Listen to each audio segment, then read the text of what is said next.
Hi, folks, and welcome to Film Optimist, where we talk about all things film with a hefty dose of optimism. I'm your co-host, Seth Boyd. I am Megan Tierney. And we are joined once again by the returning champion, currently beating one other person, but we'll see what happens. Riley Gerberick, clocking in 3 episodes. The champion. I'm gonna be the one known for being on the show the most and having seen the least films. The co-host Megan Tierney has seen the least films, even in the podcast. So you're okay, Riley. We're all in good company.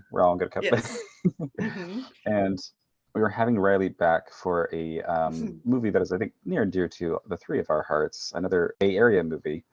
This is Boots Riley's Sorry to Bother You from 2018, which is shot and takes place in Oakland, California.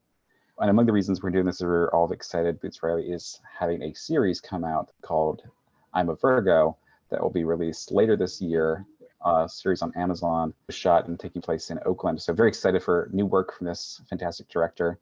Get excited. We're going to review his directorial debut. So, yes. Riley, I'm going to start with you. When did you kind of first hear about? Do you remember first hearing about the movie Sorry to Bother You? Like, was there a trailer? Was there a hook where this movie that you're like, I'm definitely seeing this as a person who doesn't see as many movies?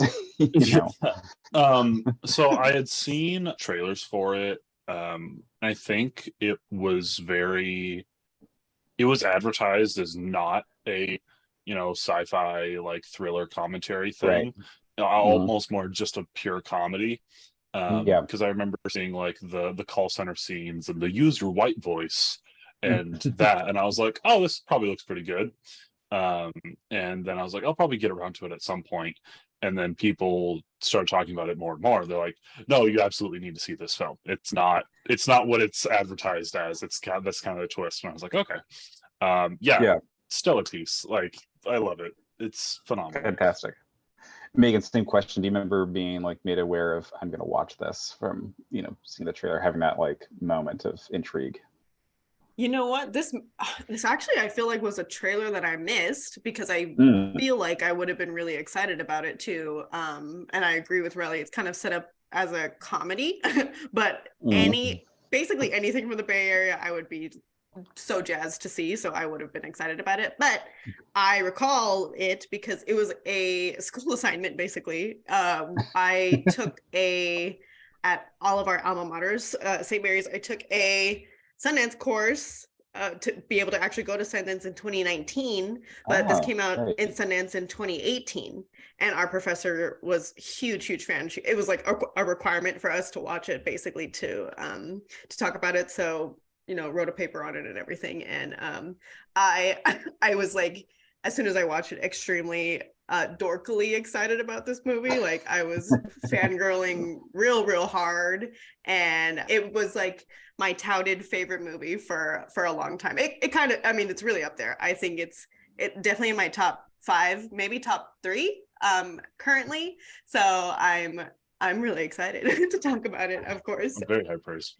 Mm-hmm. Yeah, fantastic. I'm with you with the Bay Area. Like, I think just this fact that this was a movie filmed in Oakland was like, oh, that's intriguing. Then I don't remember who, but like people who knew more about who Boots Riley is, and we'll get more into that in a second, were like, oh, you in particular telling my wife, like, you're gonna like this. Actually, I probably was Anne, being from Oakland, knowing more about hip hop music, because Boots Riley has been a professional musician since the early '90s, but has also always been a political activist since his early teenage years.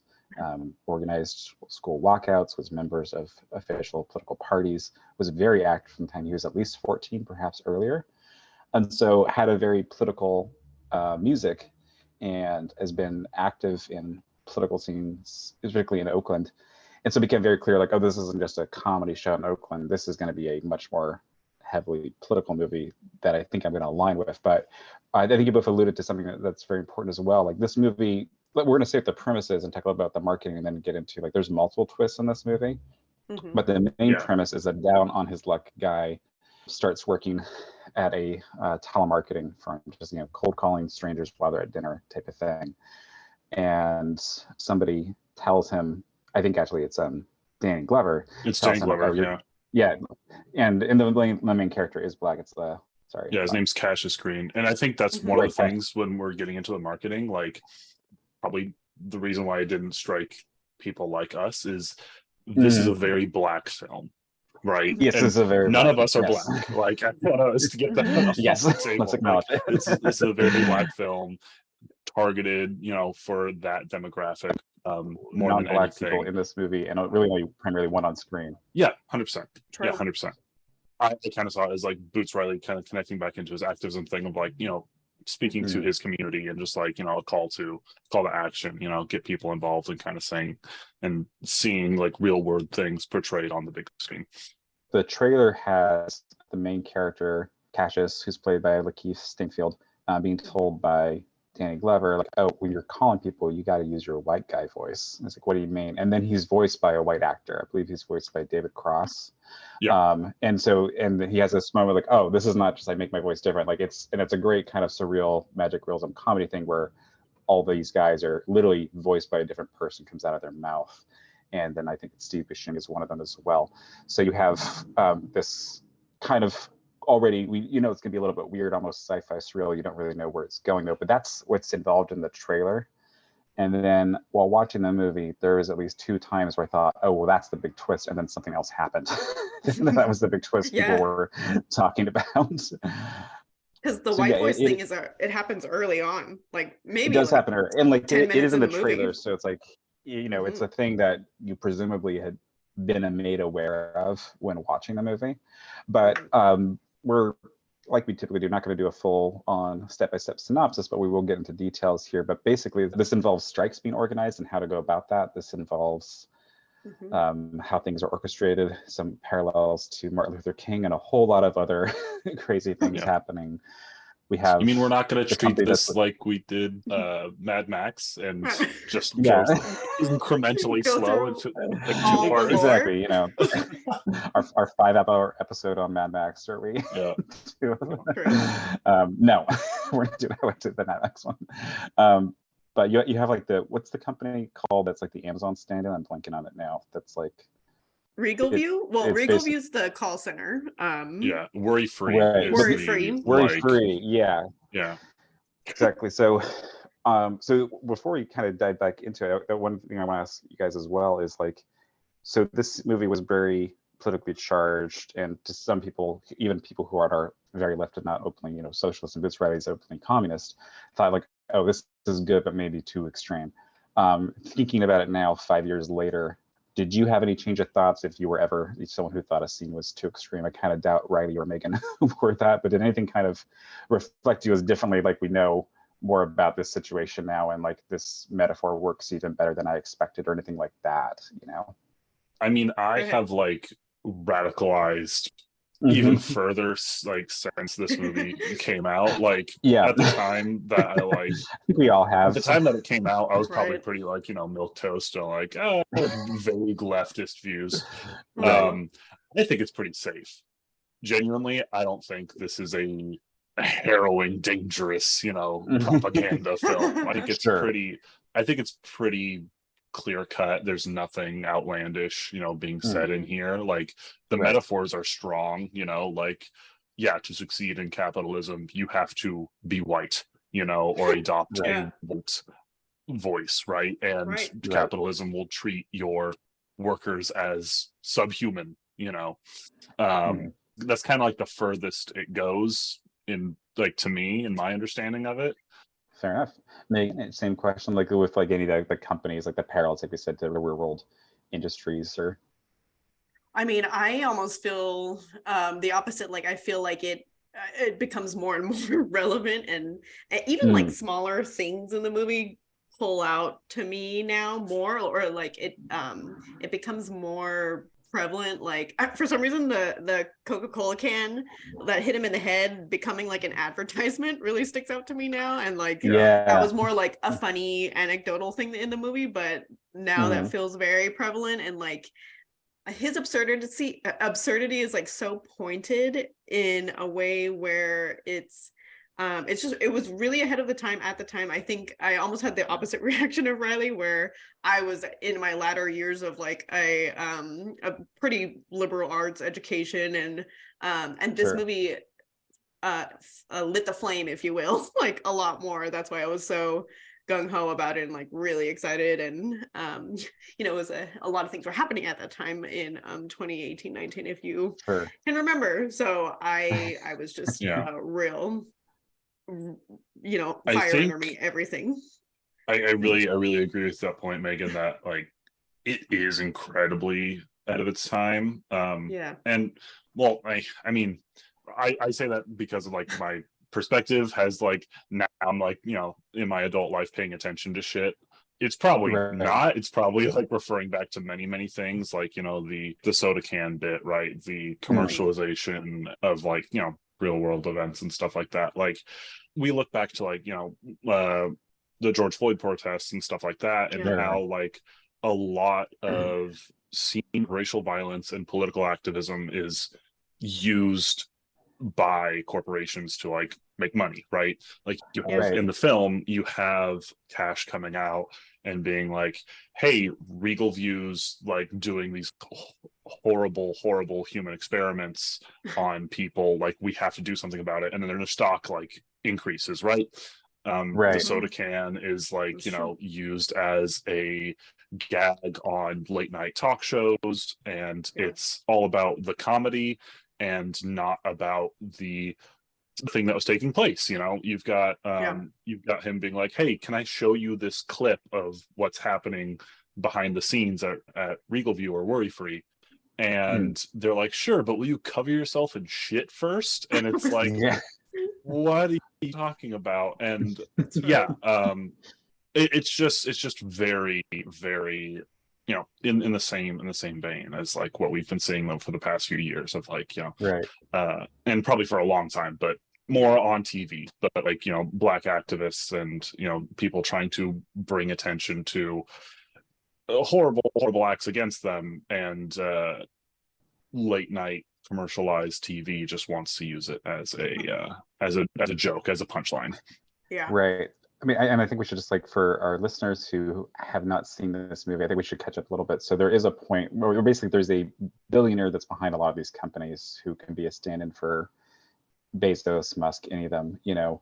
It comes out that he is, like you said, Riley, has these human horse hybrids that is meant to be a stronger worker, like a factory type of worker, and is planning to forcibly, to some degree, make people do this, and offers Cassius a very large it's like $100 million to do this for 5 years and be kind of a spokesperson, but also kind of be their Martin Luther King. I think he says, to kind of give them this like false hope of accomplishment, and then but not actually really be a revolution. So basically you have this long term, so he has this very sick plan. And I think a lot of people thought like, oh, this movie has some great points, but that's extreme. And child labor laws have been revoked in many states. And it's like, I mean, that's not the same as human hybrids, but that's really fucked up. You know, we have, I think there was recently an investigation in, I believe, Kentucky that found there was multiple McDonald's where 10-year-olds were working. Oh, yeah. You know, so we're talking very extreme things are happening here. There is effectively still slavery, which is the prison system. And even outside the prison system, just like companies having like Coca-Cola, their operations overseas basically do revolve on liberal slavery. So this is, I think, for a lot of people who maybe thought this was too extreme, I didn't think it was. I'll be honest, initially I did think, oh, that might push somebody who was on the fence politically to say like, oh, this is all bullshit. I don't think so though. And I'm glad it did go as extreme as it did, especially now with crazy things happening every day. Yeah, and like I think the past like few weeks, a couple of states have rolled back the employment age to like middle school, I think. Yeah.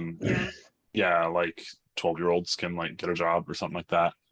Yeah. And yeah, I did kind of get ahead of us there for a second. No worries. That's how we do it here. It's a part of it. Yeah. I guess.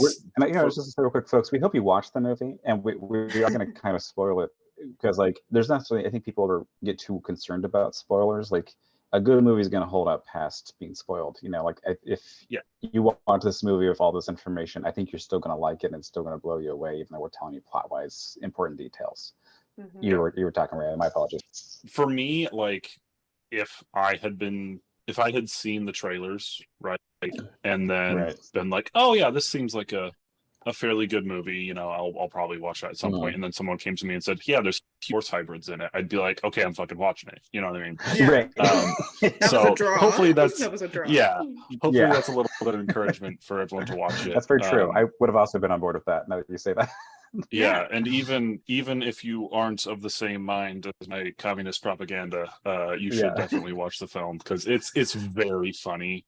It's very, very funny. That's the important part. It's not just either, you know, big criticism or pure comedy. There's a lot of like nuance in there where Boots Riley is like really, and again, I'm as white as can be, but this is just how I'm seeing it and understanding it. There's a lot of where Boots Riley is, you know, talking to the Black community and saying like, yeah, we know this is bad, but we're still like, some of us are still participating in it. Obviously, like when the strikes are going on, Cash has it's a very hard decision, right? Because this is the one thing that he's been successful at in his whole life.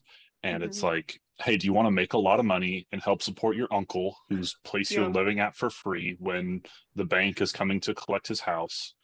You have one opportunity to actually make money, and it's by being a scab and stabbing your coworkers in the back. And, you know, it's real world stuff. And there's a plot point where his girlfriend is, you know, having her Tessa Thompson, that's the actress. I can't remember the her name's Detroit, yes. Great name. Because she's from because her parents wanted her to have an American name. That's it. So they named her Detroit. But she has her performance, right? And you have Cash, you know, having to adopt his white voice to be successful in a like call center. And then when Detroit has her performance, she adopts a white voice. She adopts like British like accent.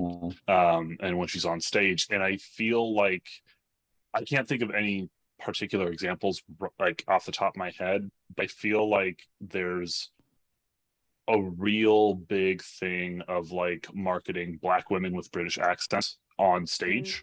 That scene was like, oh, I've seen that before, you know what I mean? Right. I mean, in general, it's a more posh accent, so it just seems higher class. You know, it's a very extreme form of code switching, but it's so code switching, which is like a thing like so many people have to do every day. Yeah, like high art. That's and she wasn't even on stage. She was she was saying that to like other people, like people who were maybe like not investors, but you know, people who may have like, you know, art supported her. She was speaking with the accent to them off stage. And it's like Boots is also making fun of like that world in general. He makes fun of a lot of like overarching things while still being really specific, which I like, because he's making fun of high art, like avant-garde art, and not that that's bad, but it's that that she has to play into it too. Like this hierarchy kind of touches a lot of our society that we maybe don't even think about, especially for 100%. The Black community. And like in like it felt very also like specifically American metropolitan, of course, since we're Bay Area people, like it feels very specific to the Bay Area with our tech like tech worlds and financial discrepancies that go on here. I think if there's bravery in this movie, it's because of that. Like he's tackling and critiquing that aspect of society that we're just like, yeah, well, you know, that's our area that we live in. We live in the tech world, so do you want to be a part of that, like to be able to afford your expensive ass apartment in the Bay Area, you know, stuff like that. So that hits close to home. He's very careful to not like make any condemnations of anyone, you know, well, at least anyone who's not a victim, right? He definitely condemns the people who deserve to be condemned, but like it's not an attack of the regular worker. It's more of a like, look, we're all put in this position, we're made to fight each other, right? Cash is made to fight the organizers to have money to afford his home, right? It's not saying like you're bad because you are participating in this. It's saying like this is just the system we live in.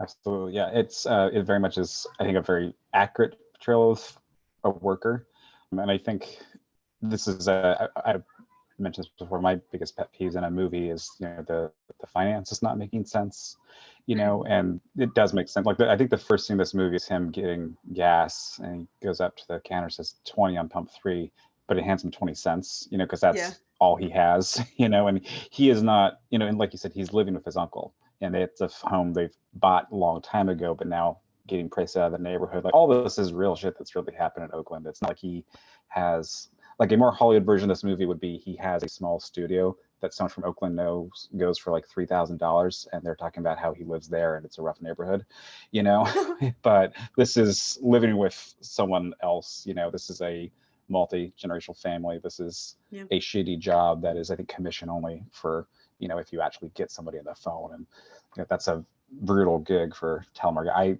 I have done it. I've done door-to-door sales where it's like this. It's very intense. It's you're very much exploited because you're literally not paid unless you sell something, and to sell enough things in a week to equal like minimum wage is kind of rare. So, but you just have that carrot ding whenever you're like, oh, but if you're good at it, you can make thousands of dollars a week, which is like technically true, but no one does it, Right. And to people who are desperate, they'll fucking do it.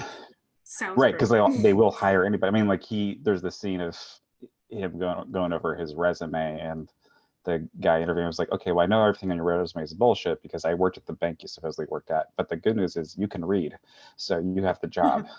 Yeah. I do want to talk about that scene in particular, because I don't know fucking who goes from a branch manager at a bank to a manager at a call center. I call bullshit on that guy. I don't believe true. it. That's a good point. Well, he went down the ladder, maybe. Was it the commentary that the bank closed, during like the recession, Oh yeah, maybe. And that's a good possibly. point, though. Because like every character in the call center, like in management, is so fucking funny, because you have the meeting of like, okay guys, we're gonna have a team meeting and talk about our new stuff, and it's white people, and they're so painfully out of touch and just cannot communicate, just doing the very basic, like, I'm gonna be your friend, you're a family, and having horrible metaphors about synergy and stuff like that, and everyone's like, so are we getting paid more? Like, what's the real world, what's the tangible part of this meeting? Which is very funny for like how organized the HR marketing the company to people who already work there is for a company that's shitty. I think like that happens the most at places that are nothing's ever going to happen. No. like maybe there's going to be a pizza party. It's like you've invested more money into telling people that things are going to be better than you would have if you just paid people more. Exactly. I've heard "we're a family" quote. You need to run away from your job if they tell you that. That has been my experience. Yeah. Unfortunately, no one told me that.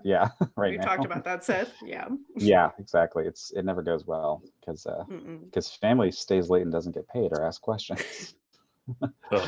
On the political aspect of this, another really important function of this movie is it kind of operates as a how to organize a strike manual, particularly with the Stephen Yin character, who is kind of, and this is a real thing. I'm trying to remember what he refers to himself out, but this is a real thing that unions do. Squeeze, someone who goes to the company to works there as kind of a plant to get a union going, who's never actually has the intention of really working with that company, but is just pointing things out to other workers. And to Boots Riley's credit, he spent a lot of time post this movie responding to people on Twitter who were actual squeezes and was like, oh, here's some minor details you got wrong. And it's like, I didn't know that, thank you.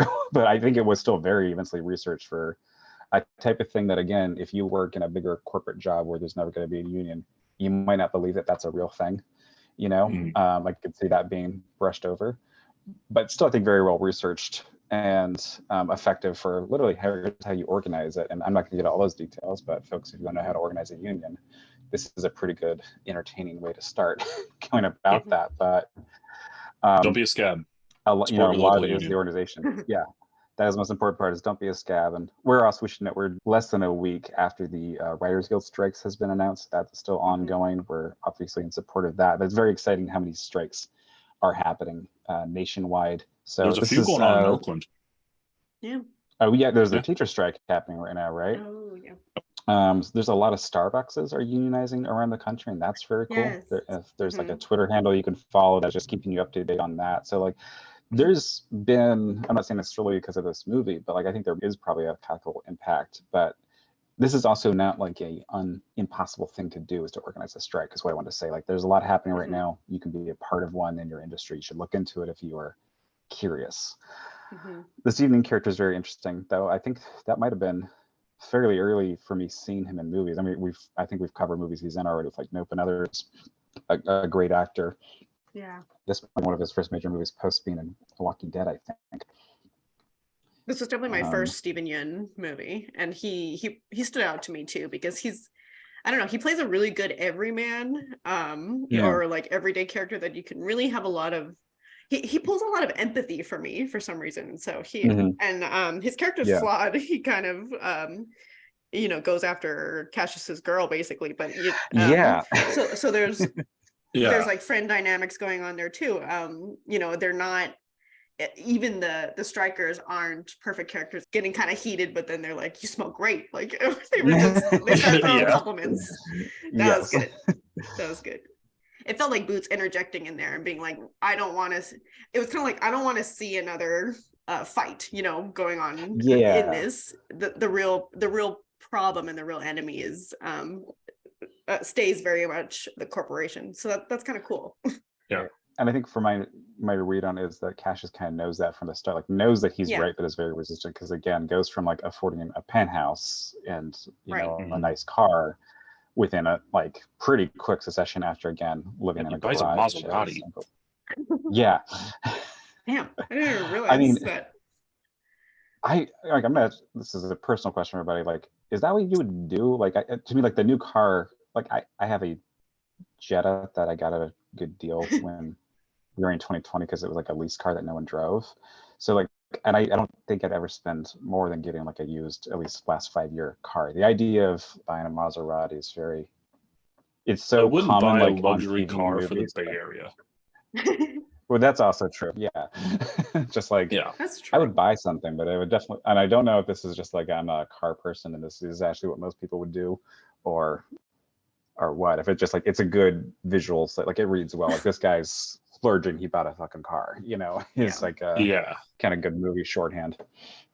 Even that's almost too much for the Bay, because it's like having frugalness like beat into you your whole life and be like, the Bay's really expensive, you're not gonna make it. Like, you're just not gonna make it. Like, I think that's it's kind of crazy. Yeah, that's true. Can't buy a house, but you can buy like.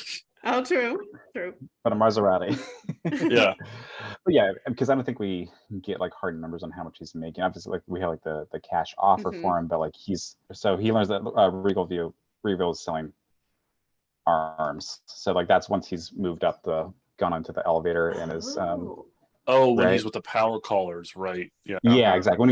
So once he's really making that money, he's also doing something much more obviously evil, selling arms, knowing people are going to die because of shit. I do want to talk about that, like that power caller circle and like the scenes when he's invited to go to like the worry-free party with like Steve Lift and stuff.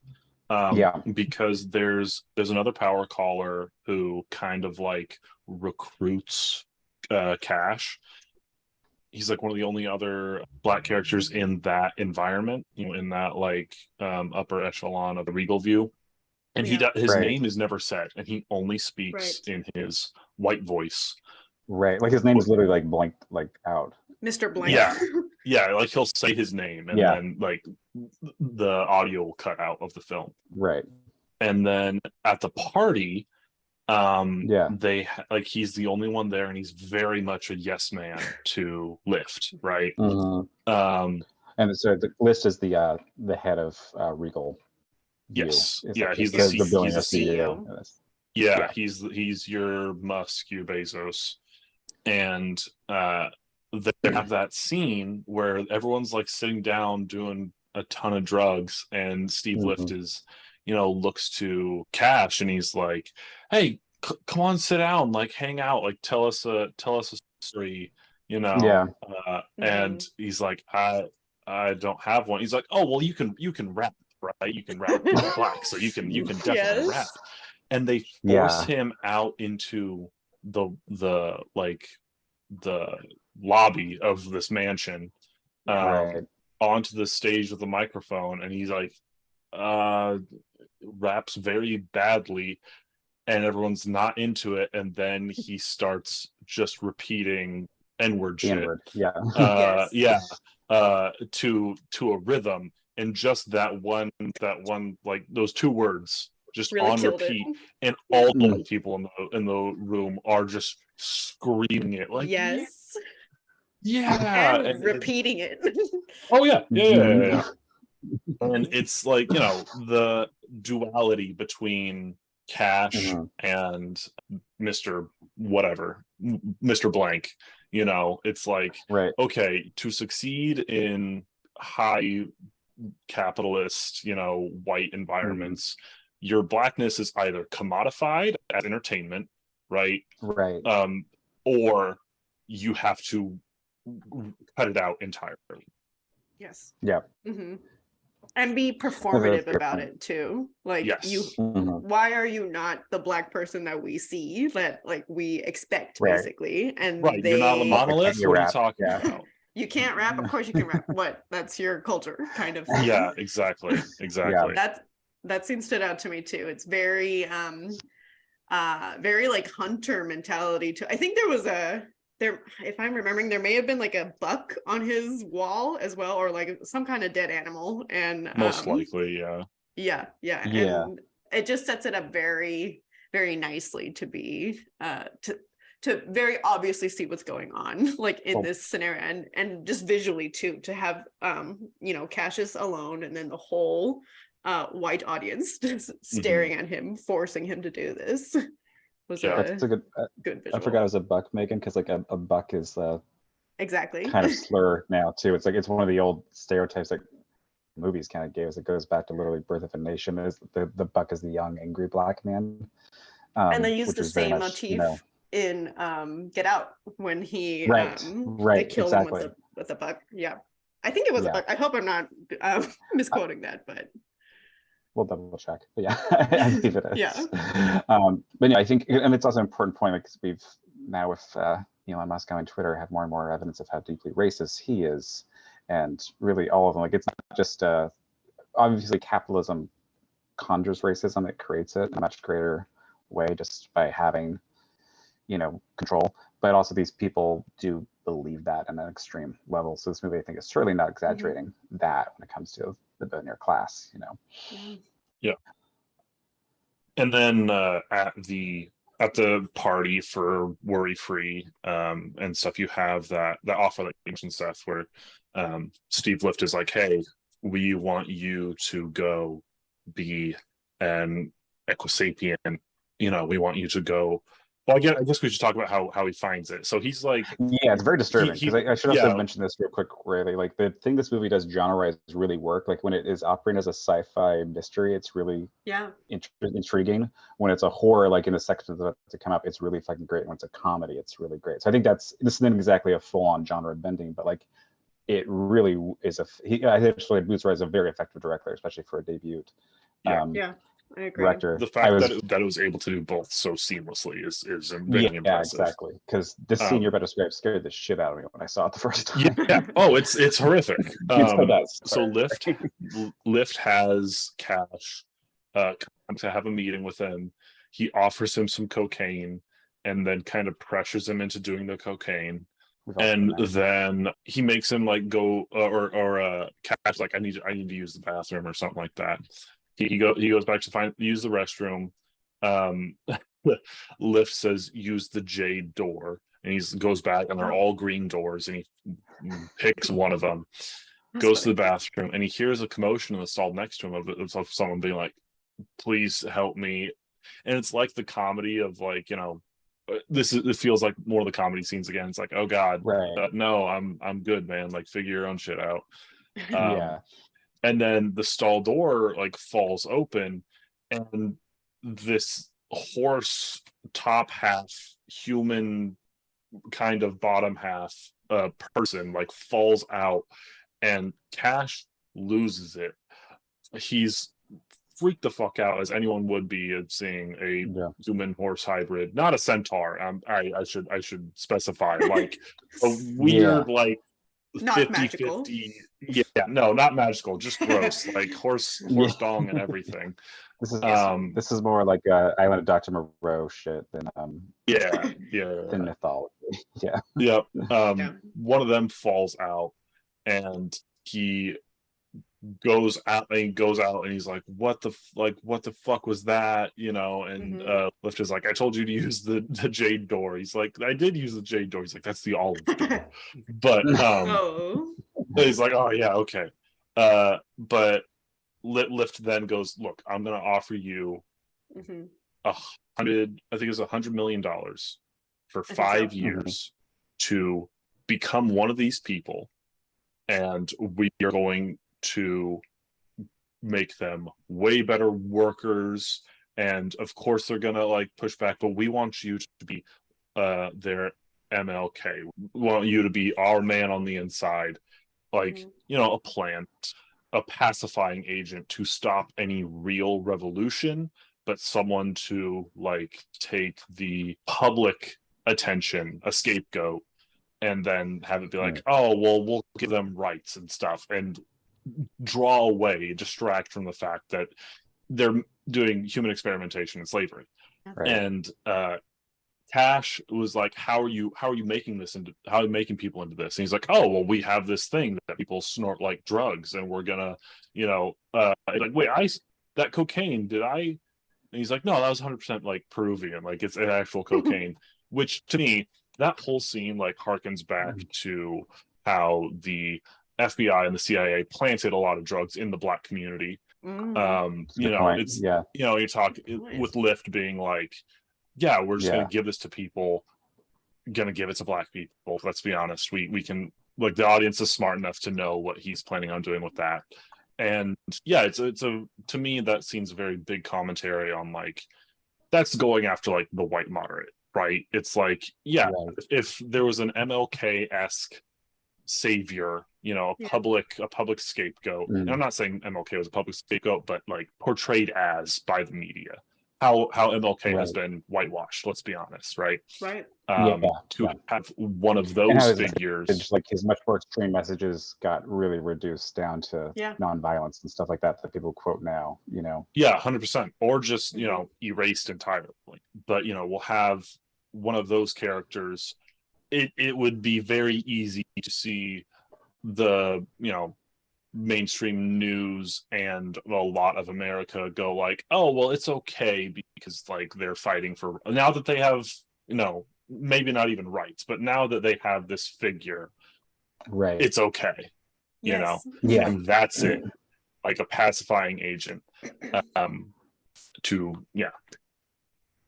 think a small detail that's really important is that he stumbles upon it also. It's not and then Steve Lift goes into, well, you can do this is like, he has this whole egregious plan, and that was not going to be told, like very obviously not going to be told to Cash unless he stumbled upon it.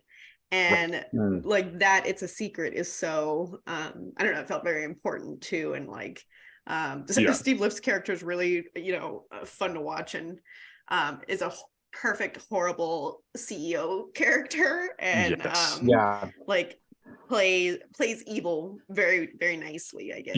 Cash's video, he leaves his phone like in the bathroom, he like loses it, and it like records he tries to get a picture of the horseman, right, and he drops his phone or something like that, and he records a video of finding like when his phone is on the ground, it's recording, and Steve Lift comes in and he has his worry-free people go like, pick up after the horse people, and the language was very like, oh, now that you're not in front of people, you're speaking honestly, and he goes on a huge tirade of how they're gonna like even like animals, he'll like, I'll turn you into glue and stuff like that. It's a very, very extreme, and I think it's also like at this day and age, I don't think there's a way you can make a character who's a CEO, who's a billionaire, more terrifying than reality. It's it should be as extreme as this, I think, to encourage people to reflect on why they're following Elon Musk on Twitter. Like, you're not going to become a billionaire. No. He was scary because he was accurate to me, like Steve Lift's character. Yeah. In as much as absolutely. how absurd he was pretty accurate, I thought. Yeah.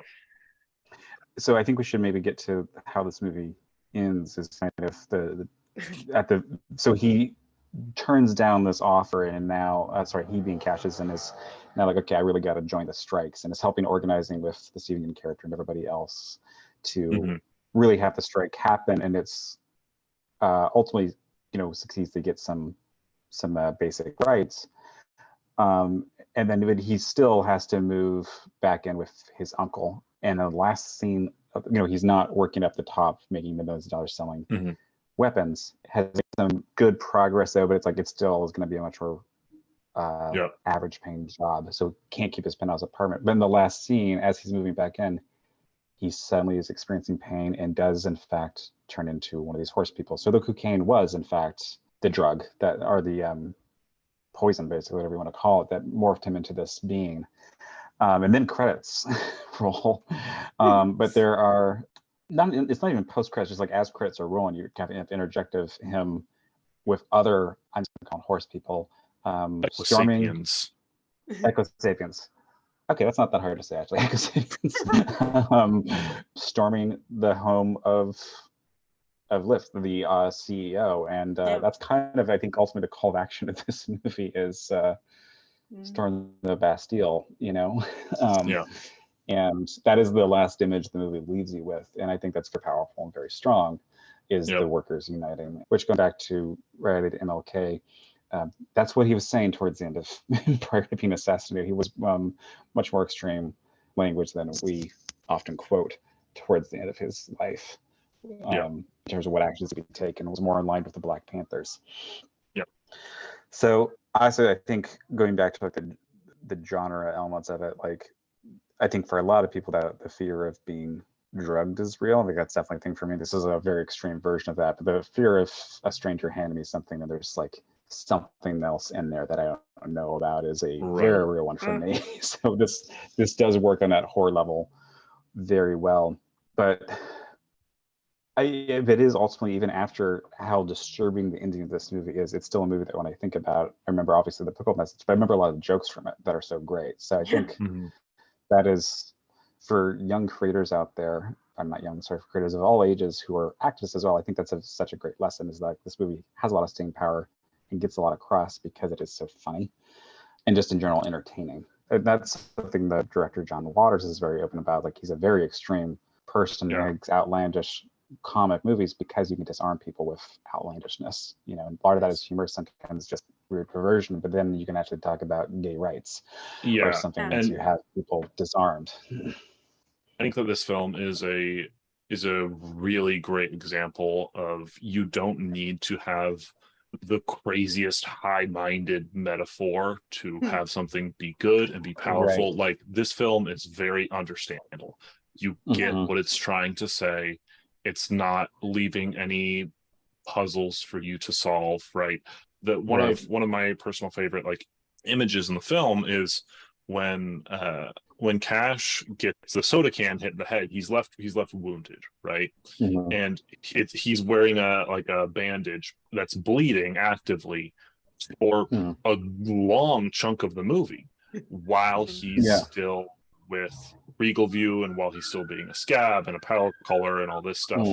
And only when he goes like, we need to tell people what's happening, like we need to tell people the truth, that like literally the next scene, the bandage is off and the scar's starting to heal, right? That's not a complex metaphor. That's very straightforward. It's really good, and it's a visual cue that like he's healing and he's doing the right thing.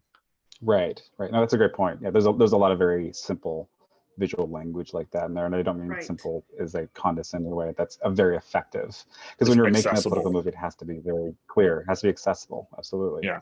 Boots is like doing also so much in this, which is I think for a filmmaker that has to be so difficult. I can't even imagine. But what was amazing to me is that he like really succeeds at it somehow, like to touch on all of these different like and he does call it genre bending. Like I think I remember I watched after the fact, after first seeing the movie, a bunch of different interviews, everything that I could from him, and he would like give like a 5-word string of like what this movie is, like a horror absurd comedy. Like I wish I remembered the whole string of what he said, but he literally to me accomplished all of them, because I saw it throughout the whole thing. Sci-fi. Well, you saw him speak at St. Mary's.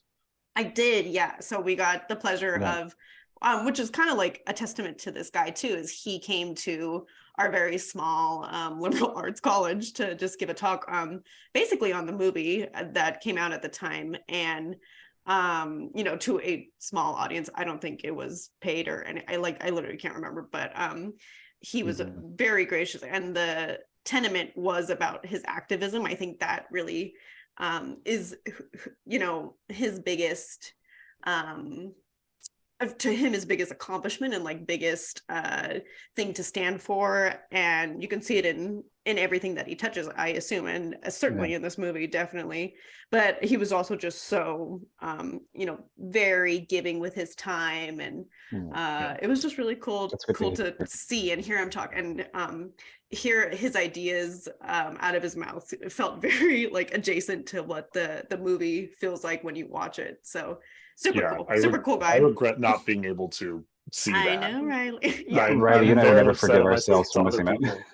Yeah, other people were very upset with me that I didn't make it. Yeah, I also missed it, and should have quit that job, called in sick. I felt lucky. It was lucky timing for me. I was just lazy. Lived vicariously. Yes. I just went, I'll just go get a ticket, and then it sold out. And I was like, oh, sorry. But yeah, I'm glad you mentioned that, because like he's a very, from what I can see, generous person, like you said, with their time to, obviously they're promoting, but St. Mary's is a very small school. This is not like on UC Berkeley film department. Exactly. So have you both seen the trailer for the new show, I'm a Virgo? No, I hadn't even heard about it. Okay, well, he has a show coming out. So the Megan, your thoughts, and I think Riley will kind of get the gist of it from your thoughts, and if you want to say the premise, go for it. Well, I mean, visually very cool, reminiscent of like Sorry to Bother You, because the main character is this, I believe it's like 13-foot black man 13-foot, maybe a teenager actually, living in Oakland, that's just kind of navigating through life. But literally, like, you can see him in a normal sized apartment, and everything around him is normal size. So very fun to see. It's just him navigating through what that means and what that looks like for someone like that. But metaphors inserted there, if you will, with like being a larger than life person in a community, I guess. Being other, being I'm kind of expecting there to be a certain amount of expectations of people wanting to utilize this person in different degrees, So very excited to see what is going to happen. I don't know how many episodes it is, but it's also, I believe Boots Riley has written and directed each episode of this show, so it's not like he did a pilot and fucked off. This is very much his show, so I'm excited to have a kind of longer form thing from him. So very excited for this to come out, and I don't know, we might do an episode on that if we are first time doing a TV show. We'll see. Fun. But I was just going to ask you, Megan, if you had any kind of expectations of where you hope it's going to go, based off the very limited information we have right now.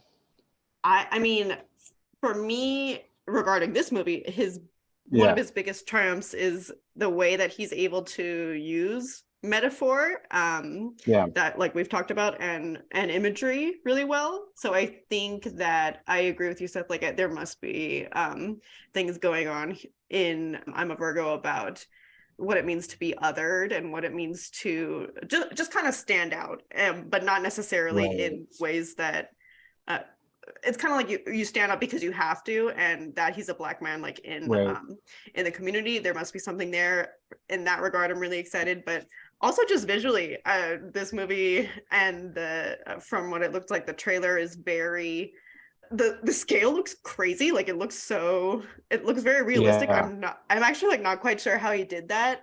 It doesn't look CGI, thank God, and it just looks really, really good. I don't know. And this movie looks really good to me too.